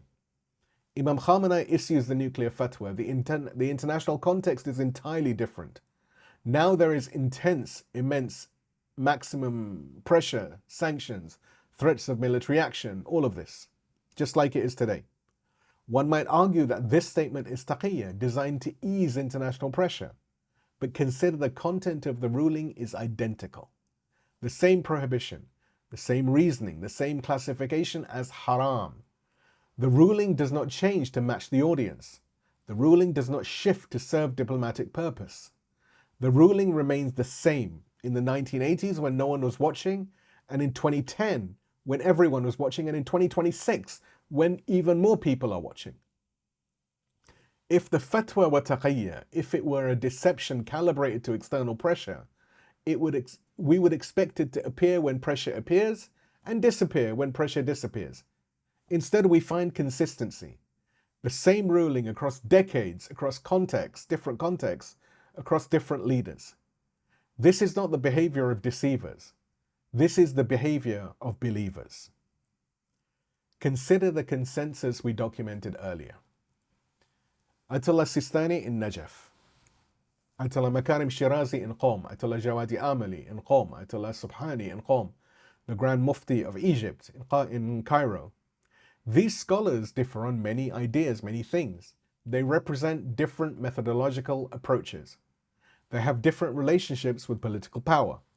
They are based in different countries, subject to different pressures, serving different communities, serving different schools of thought even. Yet they all reach the same conclusion. For the fatwa to be Taqiyyah, we would have to believe that all of these scholars independently in different cities across the Shia and Sunni traditions are engaged in a coordinated deception. We would have to believe that said Sistani, who has maintained a distance from politics and all of this, is participating in an Iranian deception. We would have to believe that a Sunni scholar in Al-Azhar in Cairo in Egypt with no allegiance to Tehran, they are participating in an Iranian deception. We would have to believe that scholars who have spent their lives pursuing the truth, who have sacrificed worldly comfort for knowledge, who have built reputations on integrity, are all secretly lying about the same thing. This is not plausible, this is absurd. The far simpler explanation is the true one. They all reach the same conclusion because the sources compel the same conclusion.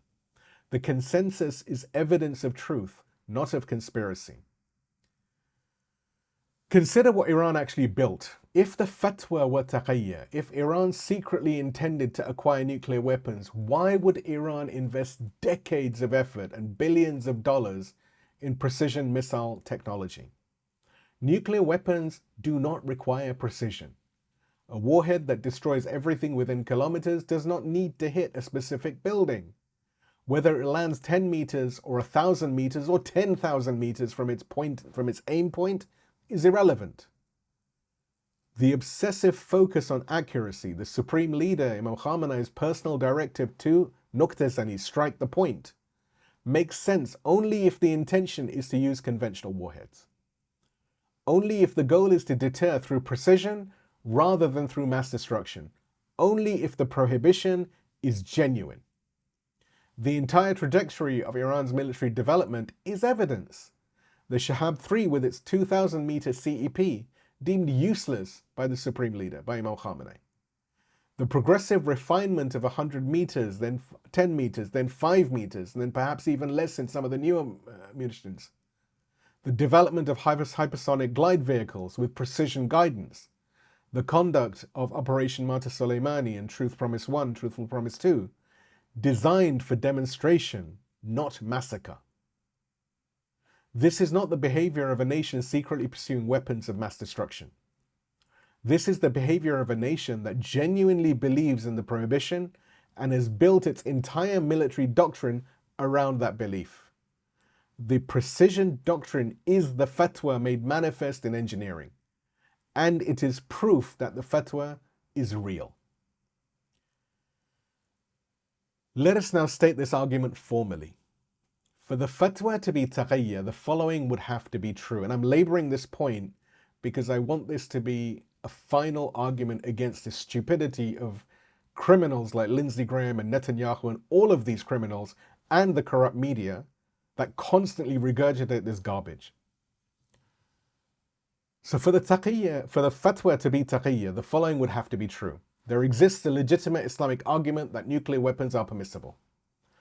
Iran scholars secretly believe this argument. They publicly deny it to deceive the international community. However, we've established that no such argument exists. The sources, Quran, Hadith, classical jurisprudence, rational necessity, unanimously prohibit weapons of mass destruction. Therefore, there is no hidden belief for the scholars to hold. You cannot secretly believe an argument that does not exist. Therefore, there is nothing to conceal. Taqiyyah requires a hidden truth, but there is no hidden truth over here. Furthermore, the prohibition is a primary ruling based on intrinsic nature, not circumstance. Taqiyyah does not apply to primary rulings. The prohibition has been consistently maintained across decades, across different leaders, across contexts where no external pressure existed. This is inconsistent with calculated deception. The prohibition is confirmed by scholarly consensus across Qom, Najaf, Cairo, etc. Scholars with different allegiances, different methodologies, different schools of thought, different relationships to power. Coordinated deception across this breadth is implausible, and it's absurd to even think it is. Iran's actual military development, the precision doctrine, is consistent only with a genuine prohibition, not with the secret pursuit of mass destruction. Therefore, the fatwa cannot be taqiyyah. Not merely is not, cannot be. The logical conditions for taqiyyah are not met. The accusation is not merely false, it is absurd and incoherent. And if this accusation is incoherent, why is it constantly made? Why do these Western politicians repeat it? Why does the hostile media amplify it? And worse, why do ordinary people mindlessly believe it? The answer reveals something important, not about Iran, but about those who accuse. The accusation rests on an assumption that everyone, everywhere, operates by the same amoral calculus. The assumption is, if we had Iran's enemies, we would pursue nuclear weapons. If we faced Iran's threats, we would seek the ultimate deterrent. Any rational actor in Iran's position would want nuclear weapons. Therefore, Iran must want nuclear weapons. And if Iran is saying otherwise, Iran must be lying. This assumption cannot imagine a value system that places principles above power. It cannot conceive of leaders who would accept a strategic disadvantage rather than violate the laws of God. It cannot fathom a nation that would endure extreme sanctions, threats, and the constant risk of attack rather than cross a moral line. And so it concludes, they must be lying. The accusation is projection. Those who would lie in Iran's position assume that Iran is lying. Those who would abandon principle under pressure assume that Iran has abandoned principle. Those who cannot imagine genuine religious commitment assume that all religious language is manipulation. The accusation reveals not Iranian deception, but the accuser's impoverished moral imagination. It reveals a worldview in which power is the only value, in which principle is always subordinate to expedience, in which religious conviction is merely a tool for manipulation. And when such a worldview encounters a nation that actually behaves according to its stated principles, that refuses weapons it could build, that develops precision instead of mass destruction, that maintains consistency across decades of pressure, it cannot comprehend what it is seeing. So it reaches for the only explanation its cramped imagination can generate. Oh, they must be lying. But they are not lying. The fatwa is real. The prohibition is genuine. The principle is actually believed and it's actually followed. And the accusation in the end tells us nothing about Iran, but it tells us everything about her accusers. Let us conclude this section with clarity. The nuclear fatwa is not taqiyyah. It cannot be taqiyyah. Taqiyyah conceals a truth that exists. There is no hidden truth here. There is no secret argument for permissibility. There is no alternative jurisprudential position being concealed. There is only the prohibition, derived from Quran, from Hadith, from classical jurisprudence, etc.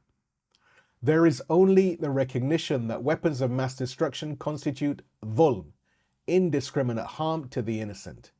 There is only the conclusion that any honest scholar, any honest jurist examining the sources, be they from the Sunni schools or from the Shia schools, can reach. The fatwa does not conceal a secret desire for nuclear weapons. The fatwa expresses the only conclusion Islamic jurisprudence and law can reach. It is not hiding the truth. It is speaking the truth. A truth the accusers cannot hear because their ears are closed to the possibility that anyone actually says what they mean. But the inability of the deaf to hear does not make the speaker mute. The fatwa stands, the prohibition is real, and history will record who told the truth and who refused or could not recognize it. Please give me a salawat and we move to the conclusion.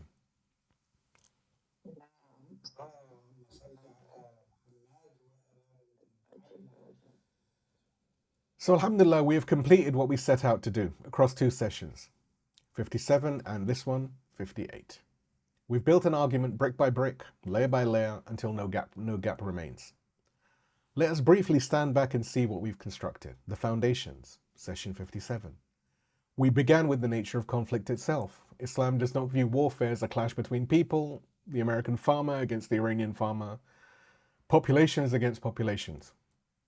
Wars are initiated by systems of oppression, the zalimin, the oppressors, the mustakbirin, the arrogant. And the just respond through legitimate defense.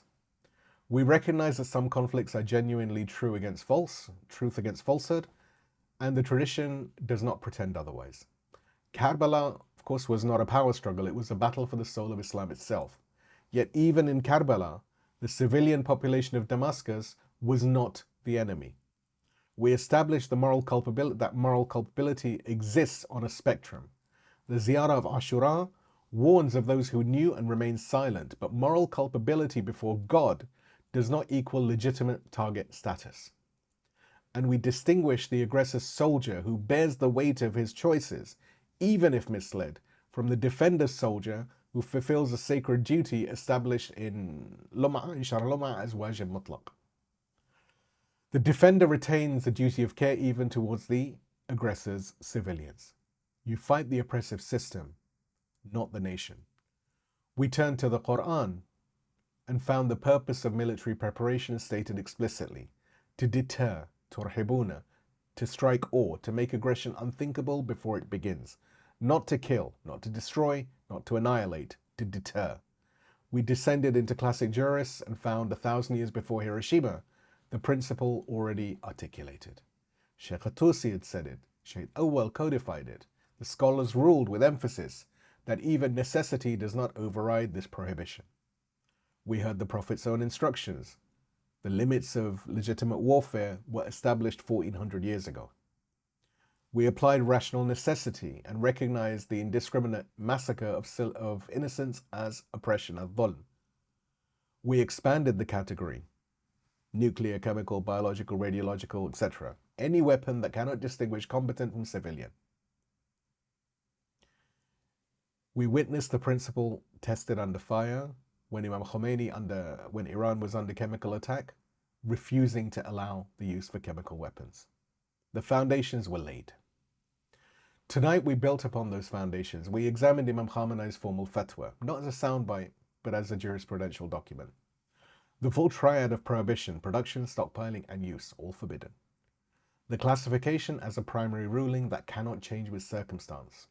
The distinction between rational calculation and religious prohibition. The submission of the fatwa to the United Nations, recorded for all of history. We surveyed the consensus of the Maraji, Ayatullah Sistani in Najaf, whose principles of warfare make weapons of mass destruction impossible to justify. Ayatullah Makarim Shirazi, who declares their use emphatically forbidden. Ayatullah Jawadi, who ruled that even possession for deterrence is prohibited. Ayatullah Subhani, who demonstrated the usul logic with precision. And the Grand Mufti of Egypt, who reached the same conclusion from the Sunni sources. Different scholars, different cities, different methodologies, different political relationships, yet the same conclusion. This is not one man's opinion. This is an ijma', consensus. This is what the sources require. We trace the precision doctrine, what we call Noqte-zani, and saw the prohibition made manifest in engineering. The supreme leader, Imam Khamenei's directive to strike the point. The evolution from 2,000 meter accuracy to under 5 meters.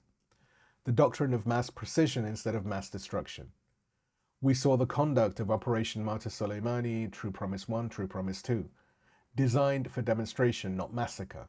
The days of God, when even military response became an act of worship because it remained within divine limits. We dissolved the Pakistani objection. The existence of a practice does not legitimize that practice. Pakistan's nuclear weapons prove only that Pakistan is not applying Islamic law in this domain, not that Islamic law permits what Pakistan has done. And we answered the accusation that haunts every discussion. The fatwa is not taqiyyah. It cannot be taqiyyah. Taqiyyah conceals a truth that exists, but there is no hidden truth here. There is no secret argument for permissibility. The sources yield only one conclusion, and that conclusion is prohibition. The accusations reveal not Iran's deception, but the accuser's moral blindness, the inability to imagine a value system that places principle above power. The argument, alhamdulillah, God, praise be to God, is complete. From Quran to Hadith, the classical fiqh to contemporary fatwa, from principle to policy to proof. From the Prophet's instructions to his 7th century commanders, to the Supreme Leader's directive to his 21st century missile engineers. An unbroken chain of reasoning. A prohibition established, codified, confirmed and demonstrated. Not hiding a secret desire. Expressing an inevitable conclusion. We have been exploring the shield, Taqiyyah, across multiple sessions.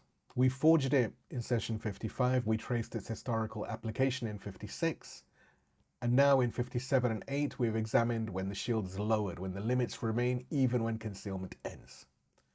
The theology of warfare is part of this exploration because it shows us something crucial. There are things that the shield cannot cover. Taqiyyah permits concealment when concealment protects, but it does not permit becoming what we claim to oppose. It does not permit crossing lines that define who we are. The Islamic Republic could have pursued nuclear weapons. It had the capacity, it had the pressure, it had, arguably, the strategic justification. But it did not, because some things cannot be done, even in the name of survival. Because becoming Saddam to defeat Saddam is not victory. Becoming Zionism to defeat the Zionist entity is not victory. It is a terrible and worse type of surrender. Because the difference between us and them is not merely by which flag we fly, but which principles we honor. The shield protects.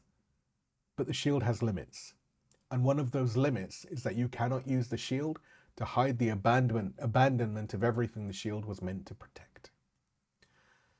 We have completed the theology of warfare, and I apologize. I know this has been a long session, and these sessions have been long, but they were important. But the shield lowered has one more dimension to explore. We have examined weapons that poison the land, but there are weapons that poison the mind. Information warfare, propaganda, the soft war, the manipulation of truth, the incitement of sedition, the transformation of legitimate grievance into destructive chaos. These weapons cannot irradiate a city, but they can collapse a society from within. They cannot contaminate groundwater, but they can contaminate the very capacity for trust that makes community possible. How does Islam distinguish legitimate protest from sedition? What is the difference between the citizen who demands justice and the agent who exploits grievance for destruction? How do we recognize when the freedom fighter is actually an agent provocateur who is manufacturing and working on a colored revolution, when the voice of the people is actually a weapon aimed at the very heart of the people? These questions await us in sessions 59 and 60. And beyond the defensive, beyond both physical weapons and informational weapons, what happens when the shield is lowered? Lowered for good. What does the believer show when concealment is no longer necessary? What is Makarim al-Akhlaq, the noble character, and how does it manifest? And for those of us in the West, in Manchester, in Toronto, in Sydney, is Taqiyyah even relevant? What is our obligation when we are not persecuted? When we have the freedom to demonstrate our faith? When the only cost is perhaps social discomfort rather than mortal danger? These questions also await us. The next two sessions will conclude the defensive movement, and then, God willing, we begin to build. Please give me a loud salawat, and we move to the supplication eulogy for those who speak when silence would be easier, for those who witness.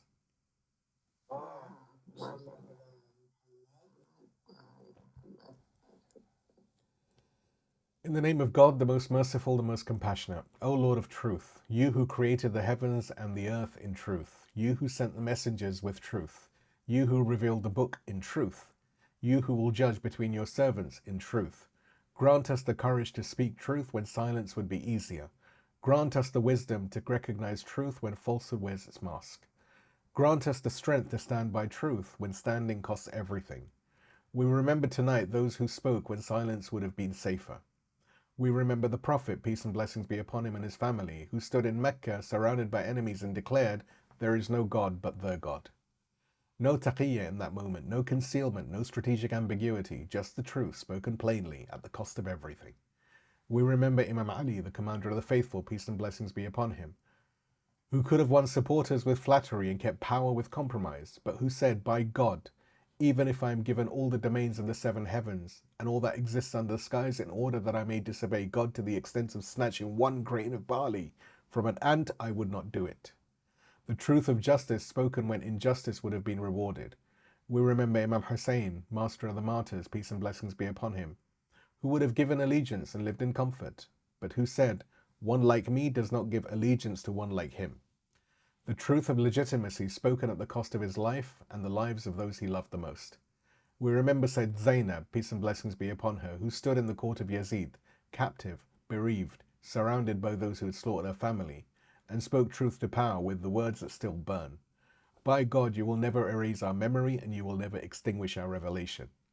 The truth of dignity spoken in chains, in grief, in the palace of the murderer.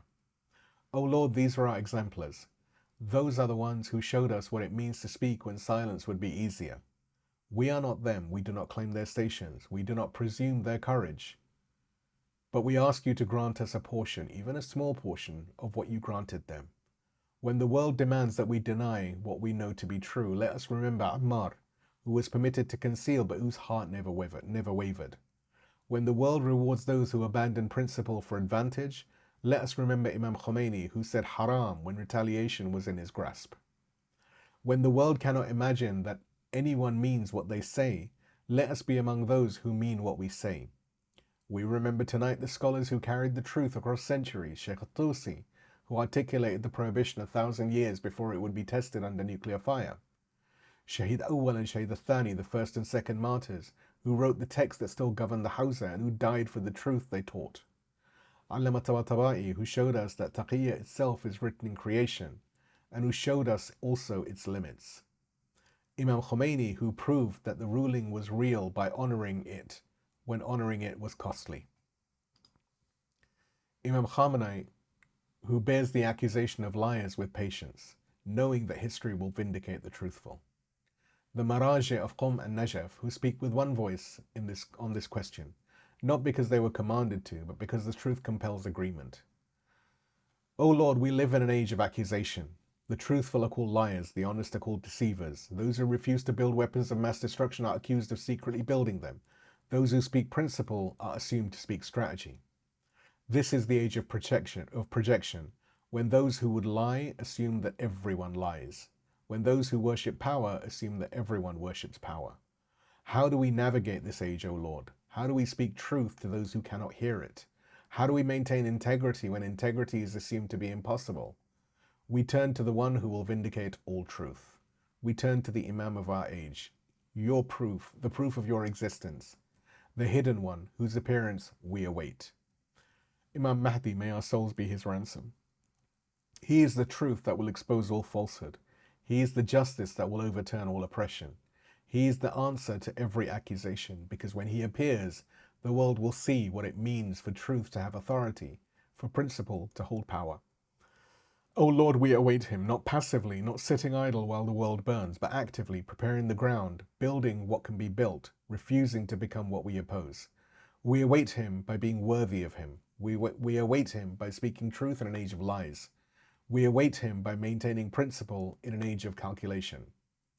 We await him by proving, through our actions, through our restraint, through our precision and our mercy, that another way is possible. O Lord, hasten his reappearance. The accusations are loud, the pressure is immense, the threats are constant, but we do not despair, because we know that truth has a Lord who will defend it, because we know that falsehood, however powerful it seems, is destined to perish, because we know that the morning follows the night, and we are waiting for the dawn. Let our words be true, let our actions match our words. Let us be among those who, when they speak, speak what they believe, and when they believe, believe what they are taught, what the sources require. And when the sources require, submit with the submission of those who know that God is watching. And may the peace and blessings of God be upon Prophet Muhammad, the truthful one, the trustworthy one, who never spoke except with truth, who was called Al-Amin, the trustworthy, even by those who rejected his message, who proved that integrity and prophecy are inseparable, and upon the family of Prophet Muhammad, upon Fatima, Sayyidah Fatima, the truthful daughter of the truthful, who spoke truth to those who stole what was hers, and whose sermon in the Mosque of Medina still echoes as testimony, upon Imam Ali, the speaking Quran, whose tongue never departed from truth, whose sword never fell except on falsehood, whose life was proof that power and principle can coexist, upon Imam Hassan, who kept his covenant when others broke theirs, whose patience was the patience of truth waiting for its moment, upon Imam Hussein, who declared, I see death as nothing but happiness and living with oppressors as nothing but grief, and who proved it at Karbala when truth was written in blood that can never be erased, upon Imam Sajjad, who spoke truth through tears and prayer, whose supplications taught us that even whispers to God are testimony, upon Imams Baqir and Sadiq, who built the school of truth in the shadows, who transmitted the knowledge that we still study tonight, who showed that truth can be preserved even when it cannot be proclaimed, upon Imam al-Kadhim, patient in prison, whose silence was louder than any speech, upon Imam al-Rida, navigating the court without losing his soul, and upon Imam Jawad al-Hadi and al-Askari, who kept the flame alive in the wind, and upon the hidden Imam, the seal of the proofs, the remnant of God, the treasury of truth, the one whose appearance will be the final answer to every lie. O God, count us amongst his helpers, count us among those who prepare the way, count us among those who spoke truth while waiting for truth to appear, count us among those who, when he emerges, he will recognize, because our words matched our beliefs, and our beliefs matched our sources, and the sources led us to him. O Lord, accept this from us, forgive our shortcomings, overlook our weaknesses, and let the truth we have tried to speak tonight be a witness for us, not against us. Amen. O Lord, O most merciful of the merciful, Amen, O Lord, sustainer of the universes. وآخر الدعواني الحمد لله رب العالمين والسلام عليكم ورحمة الله وبركاته.